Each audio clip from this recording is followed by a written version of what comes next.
Hi, this is Mrs. Vrobel. This is Chapter 12, States of Matter, Part 2.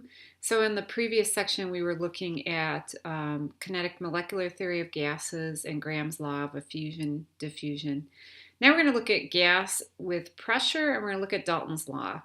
So in this video, you're going to learn how to identify what is pressure, and then you are going to accurately calculate the partial pressure of a gas using Dalton's law. Okay, what is pressure?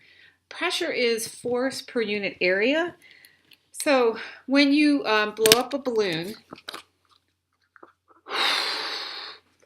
the gas particles are exerting pressure on the balloon, and when they collide with the walls of the container. Now notice that the formula that is used for calculating pressure is force over area. Now, I'm not going to actually have you calculate that yourself. You will be given a measurement that contains that calculation already.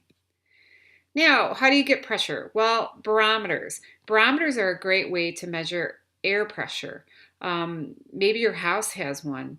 I know mine has an electronic air pressure, so I know exactly whether the pressure is going up or going down. And you might notice some days that maybe your sinuses bother you more than others because you might notice when the pressure decreases, it's a little more painful. There was a man by the name of Torricelli, so he took a tube and he inverted it into mercury. Yes, he inverted it into mercury. And he noticed when the air pressed down on the mercury, the column of mercury actually increased. And 760 millimeters was the amount that he had found on average. So you're going to notice when we do some calculations, you may see millimeters of Hg, and that is essentially air pressure. So mmHg is one of the units that we use when we calculate pressure. Okay, manometers. So they are another way for measuring a gas pressure. Now notice it's in a closed system.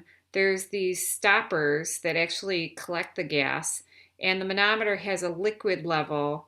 It either rises or levels out depending on how much gas is in there. And when you open the stopper towards the top, it will tell you whether or not there's an increase of pressure or not based on how much gas there is. Now, what do you need to know? Well, for pressure, please remember that it's an SI unit and the force is in newtons. We typically will deal with the metric unit, which is Pascal. And notice Pascal is force of 1 Newton per square meter, or newtons per meter squared. You won't see that unit necessarily. You'll just see PA. We'll also deal with atmosphere. That's another measurement of pressure. Notice that it's equal to 760 millimeters of mercury, or 101.3 kilopascals. And that unit you'll use as a conversion factor when you're working between atmospheres or millimeters mercury or kilopascals. Okay, so the last topic that we're going to have today is Dalton's law of partial pressure. So what he found was that the total pressure of a mixture is the sum of all the individual pressures. And this is really a very simple calculation. So when you're looking at partial pressure, you're going to add up the amount of pressure of each gas, and there will be a total pressure. Now, the important thing to note is that it is independent of the type of gas. So it doesn't matter if it's nitrogen or oxygen or helium or hydrogen. The only thing that matters is the individual pressures.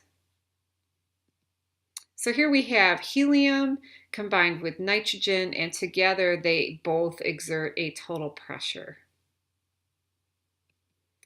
And we can use the general formula. The total pressure equals the pressure of one gas plus another, and so on. So you could have many different gases, and together when you add up all their pressures, you get a total pressure.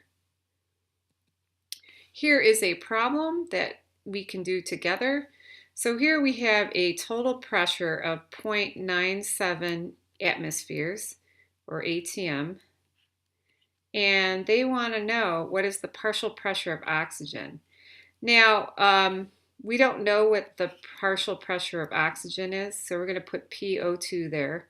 Plus, we have carbon dioxide, which is 0.7 atm.